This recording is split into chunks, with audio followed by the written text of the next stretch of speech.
The story of David Fagen is not just a footnote in military history. It is a profound epic of identity, rebellion, and the pursuit of dignity against an empire. To understand the man who would become a phantom in the eyes of the United States Army, we must trace his journey from the dusty streets of Florida to the lush, war-torn jungles of Luzon, the formative years, a soul forged in Jim Crow floor, born in Tampa, Florida, around 1875. David Fagen entered a world defined by the harsh boundaries of the post-Reconstruction South.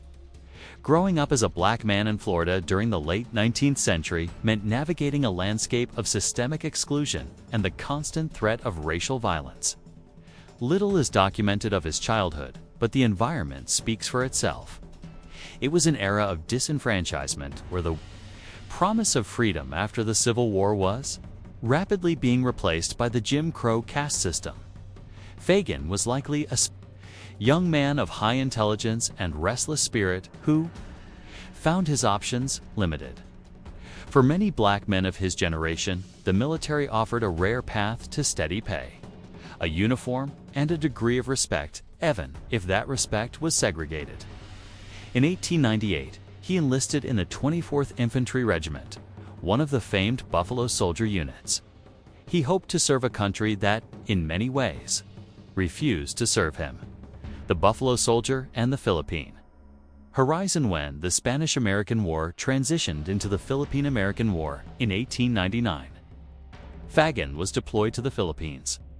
He arrived in a land that was promised liberation by the United States, yet he quickly realized the reality was far grimmer. The U.S. government, having helped the Filipinos oust the Spanish, now sought to claim the islands as a colonial prize. As Fagen marched through the Philippine mud, he experienced a jarring cognitive dissonance. He watched his white officers and fellow soldiers apply the same dehumanizing racial slurs to the Filipinos, calling them NRs and gugus that were used against him back in Tampa. He saw a mirror of his own oppression in the eyes of the Filipino revolutionaries. He was being asked to subjugate a people who were fighting for the very independence his own ancestors had long been denied. The internal conflict reached a breaking point in November 1899. After a series of clashes with his superiors and the heavy weight of an unjust war, David Fagen did something unthinkable for a soldier of the era. He walked into the jungle and changed the course of history: the defection. Becoming General Fagen, Fagen's defection was not a simple act of desertion. It was a political and moral realignment. He joined the Filipino Revolutionary Forces under General Jose Alejandrino. Unlike the U.S. Army, which viewed him as a second-class laborer, the Filipinos saw a seasoned tactician and a brother-in-arms. He was quickly commissioned as a captain, though many Filipinos affectionately referred to him as General Fagen. For the next 2 years, Fagen became the American military's worst nightmare. He didn't just hide. He led, utilizing his knowledge of U.S. military tactics. He organized daring guerrilla raids on American supply trains and outposts. He was a phantom in the brush, striking with precision and vanishing before reinforcements could arrive. His exploits became so legendary that the New York Times began reporting on him, describing him as a shrewd and desperate leader. To the Filipinos, he was a hero of the revolution. To the U.S. military, he was a renegade, whose very existence threatened the morale of other black troops. The price of betrayal, a bounty, and a mystery. The U.S. military's obsession with Fagen grew to a fever pitch. He was more than a soldier. He was a symbol of the black peril that the American establishment feared. They placed a $600 bounty on his head, a massive sum for the time dead or alive. As the war dragged on and the Filipino resistance began to fracture under the weight of American resources, Fagen's position became increasingly precarious. In 1901, the official record of David Fagen took a bizarre and suspicious turn. A Filipino hunter named Anastasio Bartolome arrived at an American camp carrying a sack. Inside was a decomposing, severed head. Bartolome claimed it belonged to the elusive David Fagen, killed during a skirmish in the mountains. However, the evidence was far from conclusive. The military officers who inspected the remains noted that the features were unrecognizable. No bounty was ever officially paid for the head. And the military file was curiously titled "The Supposed Killing of David Fagen." It seemed the Army was more interested in closing the book on a PR disaster than in verifying the truth, the afterlife of a legend. The man who vanished while the official report listed him as dead.